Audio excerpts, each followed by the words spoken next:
स्त्रियों में हार्मोनल असंतुलन तो जब शरीर में किसी हार्मोन की मात्रा ज़्यादा या कम हो जाता है तो हार्मोनल असंतुलन जैसी समस्या हो जाती है। इसमें जो लक्षण दिखाई पड़ते हैं तो पीरियड अनियमित होना और कुछ मामलों में यह भी देखा जाता है कि अचानक पीरियड का बंद होने जैसा लक्षण दिखाई पड़ता है। इसमें अचानक वजन का बढ़ना या वजन का घट जाना, कुछ लोगों में थकान या चिड़चिड़ापन, और यह भी देखा गया है कि कुछ स्त्रियों में नींद की भी समस्या हो जाती है और गर्भधारण में कठिनाई भी हो सकता है। चेहरे में मुहासे और बाल झड़ने जैसी समस्या भी दिखाई पड़ता है। तो ये प्रमुख लक्षण हार्मोनल असंतुलन में दिखाई पड़ता है।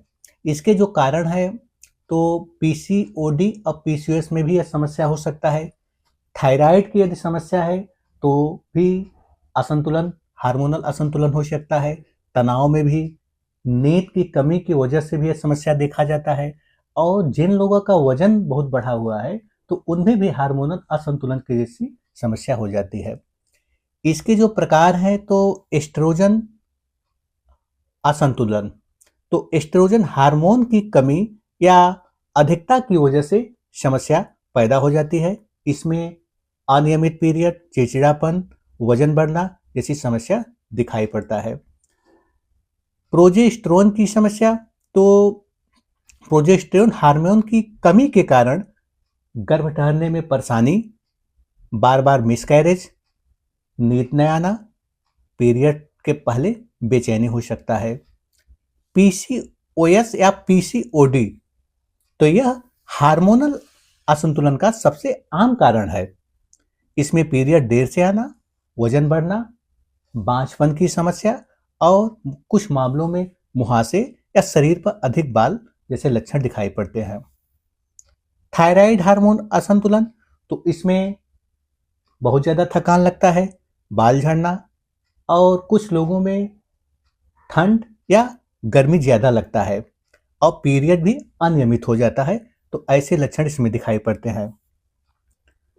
प्रोलैक्टिन हार्मोन बढ़ना, तो प्रोलैक्टिन हार्मोन के बढ़ने में इसमें पीरियड रुक जाता है और इसमें सिर दर्द भी हो सकता है और ऐसे लोगों में गर्भधारण में दिक्कत की समस्या भी हो सकता है। इंसुलिन हार्मोन असंतुलन, तो शुगर की समस्या पीसीओएस का कारण बन सकता है। इसमें ज़्यादा भूख लगना, पेट के आसपास का चर्बी का बढ़ जाना, तो ऐसा लक्षण इसमें दिखाई पड़ता है।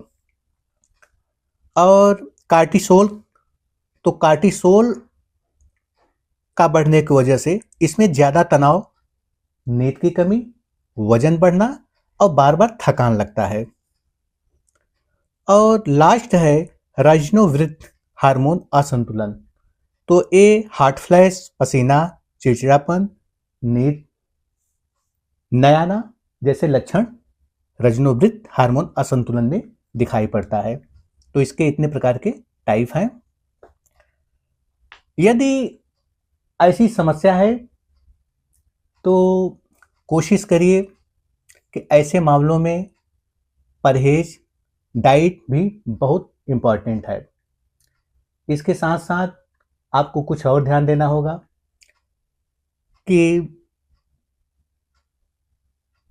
कोई भी इलाज लेने से पहले या निर्णय लेने से पहले डॉक्टरी सलाह जरूर है।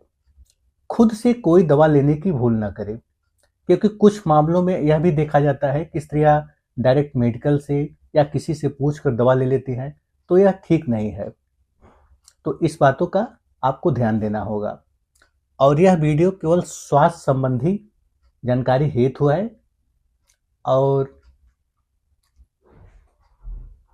इससे डायरेक्ट कोई दवा न ले बिना डॉक्टरी सलाह के।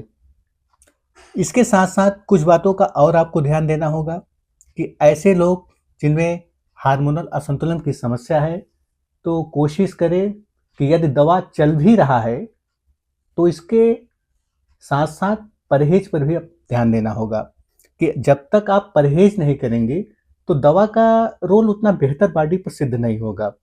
इसलिए परहेज बेहद इम्पॉर्टेंट है।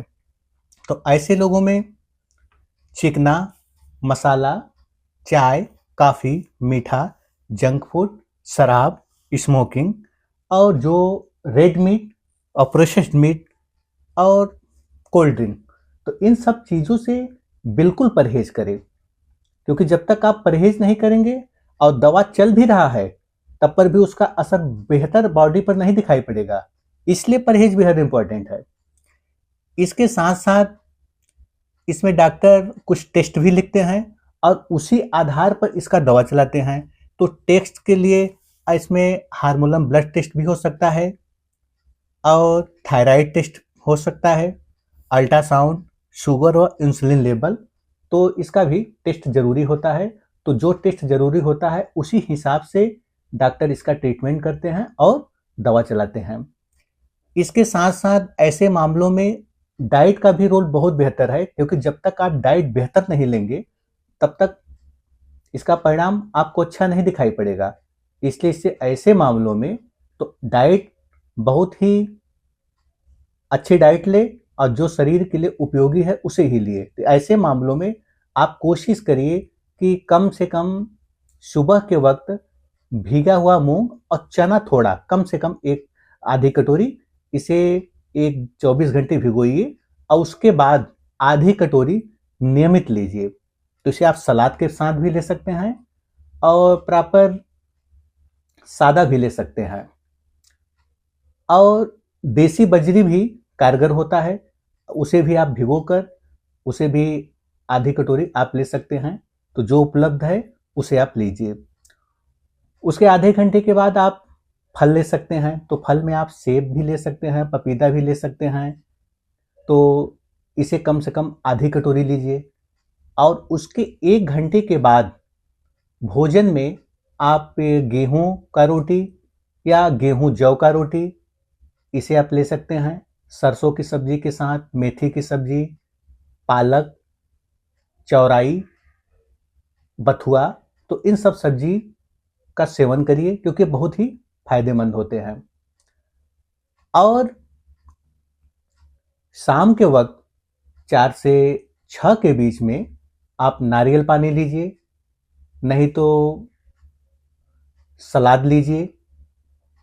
और रात्रि के वक्त 8 के पहले आपको भोजन ले लेना है और अपने भोजन में या तो सुबह के वक्त या तो रात के वक्त मूंग दाल जरूर अपने डाइट में शामिल करिए। मान लीजिए आप सुबह के वक्त नहीं ले रहे हैं तो रात के वक्त शामिल करिए। और बीच बीच में आप दलिया का भी सेवन कर सकते हैं और कभी कभी हफ्ते में एक बार आप खिचड़ी का भी सेवन करिए।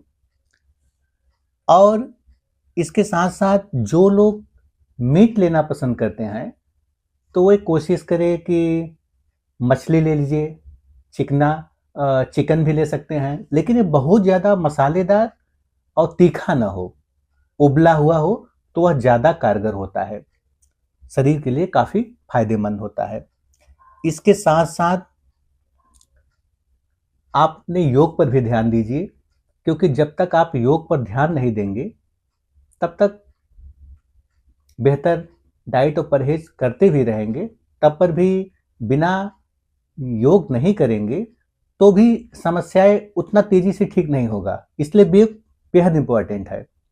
तो योग में आप कुछ आसन है जैसे भुजंगासन, धनुरासन, सर्वांगासन, बालासन, सेतुबंधासन। और प्राणायाम में आप अनुलोम विलोम, भ्रामरी, कपालभाति और कम से कम 10 से 15 मिनट का ध्यान करिए।